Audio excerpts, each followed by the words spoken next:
Hi, my name is Jo, and on this channel I discuss books, sustainability, and other topics that are of interest to me. So something that I have always kind of wondered about is e-readers and tablets, and are they actually more sustainable than reading a physical book or not? They initially, I think, kind of had a bad rep, and then public perception seems like it kind of turned, and I have seen multiple people specifically state that they purchased an e-reader to be more environmentally friendly.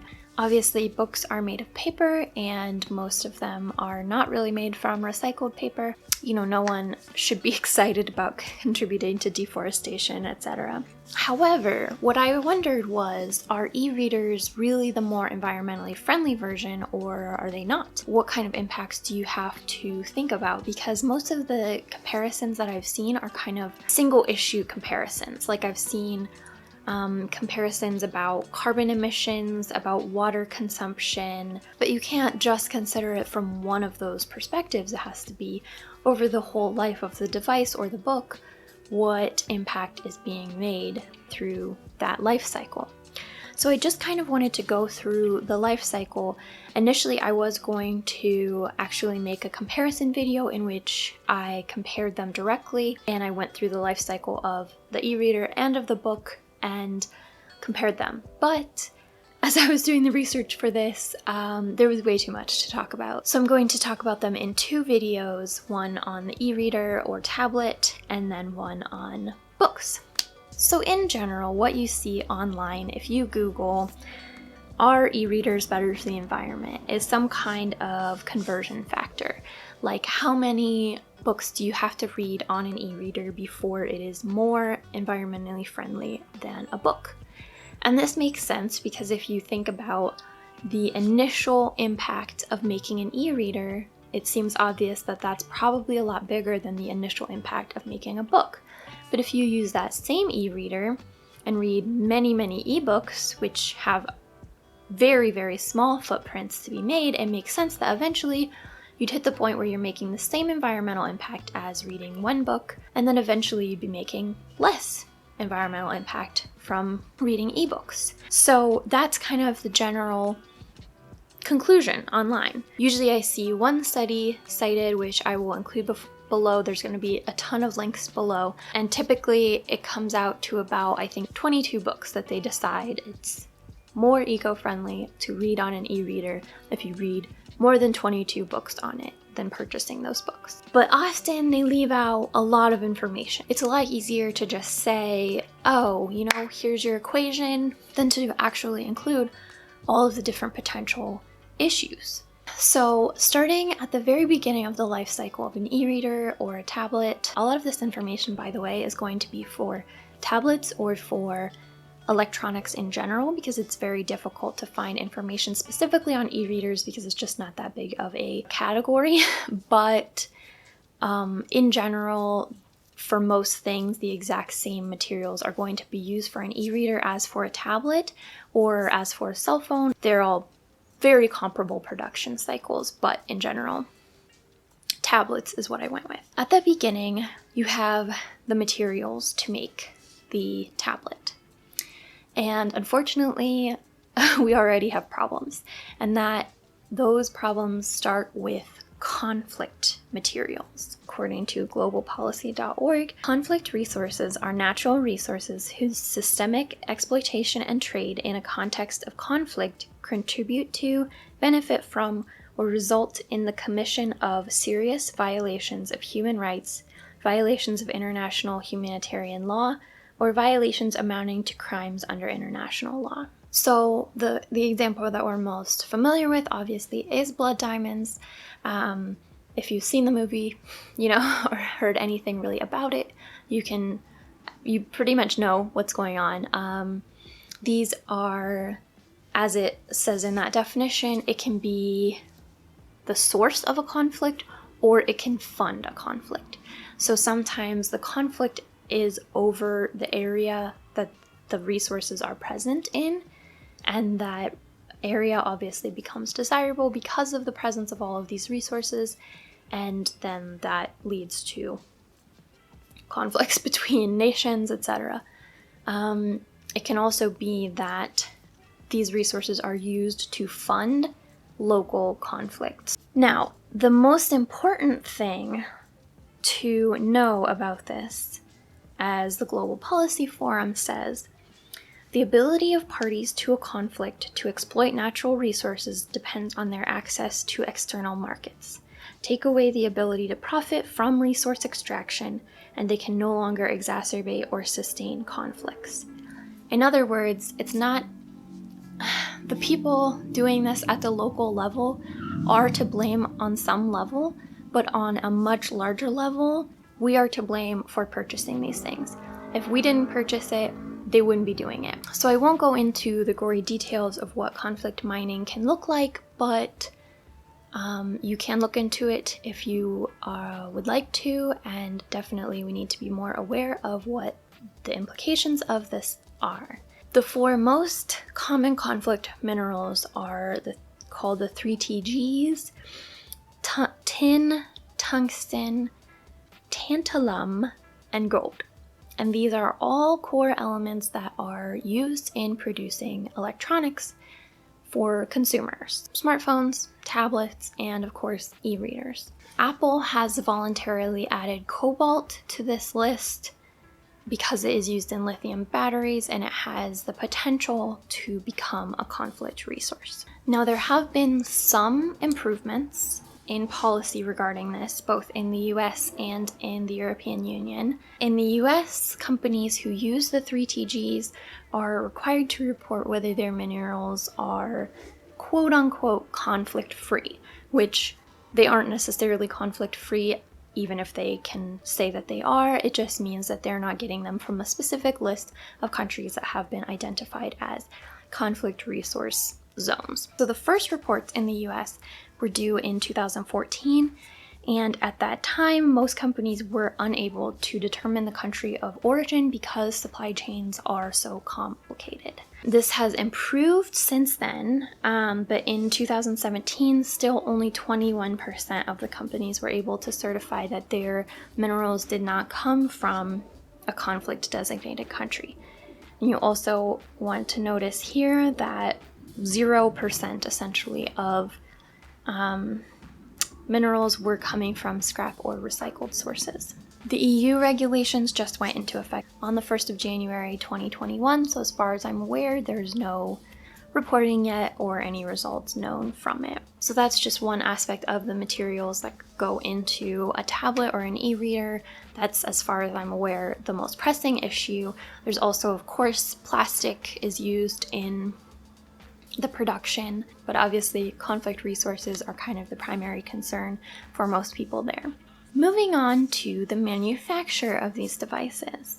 So the manufacture of electronics is rife with unethical labor practices, including forced student labor, prison and detainment camp labor, and workers who are basically indebted to their employers, making them essentially like indentured servants. They're unable to leave until they pay off their debt to their employer. Know the Chain is an organization that monitors information, communication, and technology companies for forced labor in their supply chain.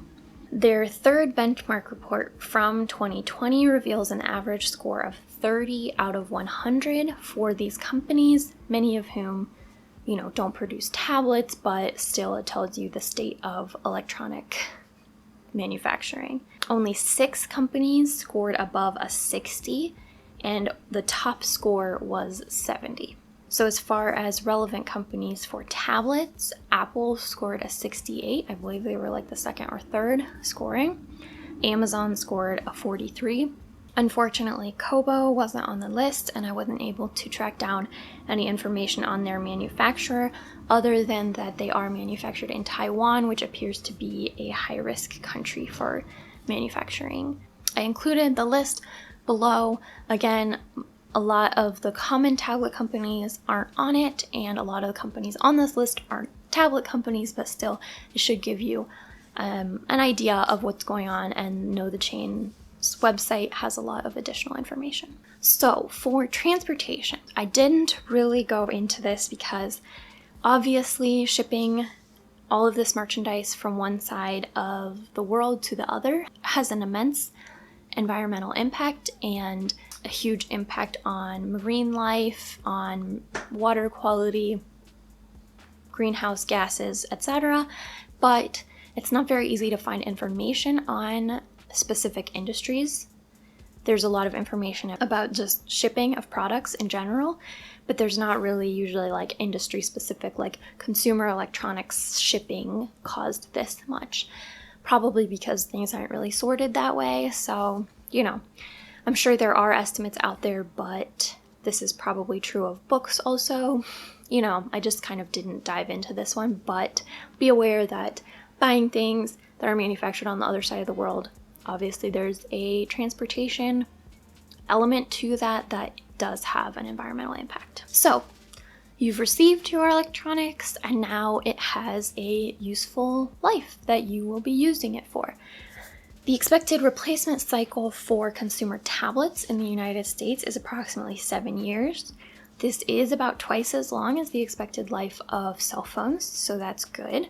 Nonetheless, if you did buy a new tablet every 7 years from the time that you're about 18 years old to 75, that is going to be about 8 additional electronic devices that you consume and dispose of over the course of your life, assuming that all of them do last the expected lifetime and that no one gifts you one or anything like that.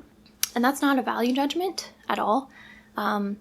8 additional electronic devices might sound like nothing to some people. It might sound like a lot to another. It's just something to think about. As far as the impact while you own it, there are some impacts, obviously, of ebook production, of hosting that ebook that you are then going to download onto your device. There's impact of charging the device, but all of these are fairly negligible, especially considering, the greater picture. So, that is something to be aware of, but in general, it's not a huge impact. So then eventually it comes to the point where you can no longer use your device or you want to get rid of it. Now, if you dispose of it in the trash, which unfortunately is where most electronic waste goes, according to the UN, over 80% of electronic waste is not recycled. So they're likely primarily burned or dumped.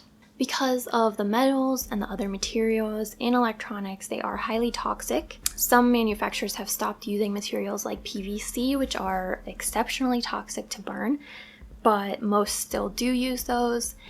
And even if you don't burn it, even if your trash is not going to an incinerator, in landfills, electronics release heavy metals like mercury, arsenic, and lead. In a properly constructed landfill in areas that are highly regulated and maintained, this water is treated to remove the heavy metals. However, some leachate may still escape the system, and in some cases, landfills that have been declared safe have later been discovered to be continuously leaking toxic materials. In areas where landfills are more informal, there may be nothing stopping this leakage of toxic materials and heavy metals into the soil, which will then get into groundwater, which is probably a source of drinking water for people. So if you're not putting it in the trash, you just need to recycle it, right? And then everything will be good. Yes and no. There's this thing called the Basel Convention, which was supposed to regulate waste, particularly hazardous waste, throughout the world, and was supposed to stop countries like the United States and Western Europe from shipping their waste to developing countries in order to get rid of it and essentially not have to deal with it ourselves. Unfortunately, the United States never ratified this, never implemented it. We are still able to completely legally send waste, including hazardous waste, anywhere in the world and not suffer any consequences for it. Europe is significantly better than we are about it, but they still can sneak around these regulations. The Basel Action Network does a lot of work tracking and exposing these kind of behaviors. They have some transparency projects that I highly recommend that you check out. So if we send our waste to other places to deal with it, Often they do not have the proper safety standards or equipment or resources in order to deal with it as safely as possible. So without the proper equipment and PPE, dismantling electronics for the valuable materials that are inside of them is extremely dangerous and toxic. A quote from the Basel Action Network: "In these impoverished communities, recycling often means burning circuit boards, soaking microchips in acid, and burning plastics to sort them by order. In short, it means poisoning people and the planet." And just, so you know, it's also toxic to dismantle these with the proper PPE. For people who work in recycling centers, they do have to be very, very cautious about their exposure and constantly get checked, because you can be so easily exposed to things like lead, mercury, etc. So you do, even if you have the protection, it's still not super safe. It's a very dangerous job, but at least you have like PPE and hopefully insurance. So the conclusion and a little bit of a disclaimer. If you are trying to take responsibility for your consumption habits, it's important to consider the impacts of everything, not just, you can't just look at carbon emissions, you can't just look at water usage and assume that you know the whole story behind a product. However, if you really enjoy reading ebooks, I'm not trying to say that you can't buy an e-reader. I'm not trying to say that you can't buy an iPad for any other reason. I don't intend this to be a value judgment on anybody who buys any electronics. I own an iPad. However you choose to read or use electronics in any way is completely up to you, and there are infinite ways that you can try to reduce your impact. This is just one of them. I just want to make sure that everybody has all the facts and that no one's seeing an oversimplified statistic like 22 books makes an e-reader more environmentally friendly, and assume that they have the whole story, because you don't. You never have the whole story. This is not the whole story either. But if you really enjoy reading ebooks, but now you're unsure of whether you want to buy an e-reader or whether you want to upgrade yours when it dies, some ideas that I had on some of the lower impact ways that you can do that. The number one thing is read ebooks on something you already have, like a cell phone or a laptop. I know it's not ideal, but this is actually a more accessible way for most people to read books, and it's been found in Pew Research to be increasing every year anyway. You can obtain a hand-me-down device or buy one secondhand. Take an e-reader that is in danger of being pitched and give it a second life. Definitely attempt to use whatever device you have for as long as possible. If you do want to upgrade for some reason, make sure that you know where yours is going. Give it to someone who will use it, or resell it, so that you can be pretty sure that someone is actually going to get use out of it and is not going to go into a landfill or recycled when it's still functional. If your device reaches the unusable point, make sure you do research on where you send it. Some manufacturers do have a buyback program or a mail-in recycling option, so just make sure that you verify that they're using a legitimate recycler. If they list their recycler online, you can look them up and see. If they don't list it, ask them who they're using and see if it seems like a legitimate place. You may not be able to tell, but at least you checked it out, and there's often reviews of places, you may be able to see. There's lots of programs that you can send in your devices to. I don't want to personally endorse any of them because I don't know. Additionally, if you're buying an e-reader new, ethicalconsumer.org did a comparison, and they do have some recommendations. It's a couple years old at this point, but you can at least get some ideas of what some of the more environmentally friendly options are, so I'll link that below as well. I do plan to do another one of these on the environmental impact of books, so look for that if you're interested. Let me know if you have any other information or resources on this topic. Let me know what you think, and I will see you next video. Thank you.